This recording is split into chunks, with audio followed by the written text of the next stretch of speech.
റസൂലുള്ളാഹി സ്വല്ലല്ലാഹു അലൈഹി വസല്ലം മാഉ സംസം ലിമാ ശുരിബ ലഹ്. സംസം എന്ത് ലക്ഷ്യം വെച്ചുകൊണ്ടാണോ സംസം കുടിച്ചത് അത് അതിനുള്ളതാണെന്ന് സയ്യിദുനാ റസൂലുള്ളാഹി സ്വല്ലല്ലാഹു അലൈഹി വസല്ലം.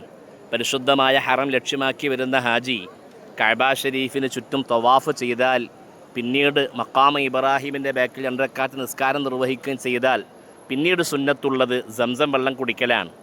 സംസം എടുത്ത് പരിശുദ്ധമായ കഅബയിലേക്ക് തിരിഞ്ഞ് ബിസ്മില്ലാഹിർ റഹ്മാനിർ റഹീം അല്ലാഹുമ്മ ഇന്നഹു ബലഗനി അന്ന റസൂലല്ലാഹി സ്വല്ലല്ലാഹു അലൈഹി വസല്ലമ ഖാൽ മാഉ സംസം ലിമാ ശുരിബ ലഹ് ബിസ്മി ചൊല്ലി ഈ ഹദീസ് ഉച്ചരിച്ചതിന് ശേഷം നാം എന്ത് ലക്ഷ്യമാണോ മനസ്സിൽ കരുതുന്നത് അത് മുറാദ് മനസ്സിൽ വെച്ച് സംസം കുടിക്കുകയും സംസം കുടിച്ചതിന് ശേഷം അല്ലാഹുമ്മ ഇന്നി അസ്അലുക ഇൽമൻ നാഫിഅ വറിസ്ഖൻ വാസിഅ വശിഫാഅൻ മിൻ കുല്ലി ദാ എന്നുള്ള ദുആ കൂടി നിർവഹിക്കൽ സുന്നത്തുണ്ട്.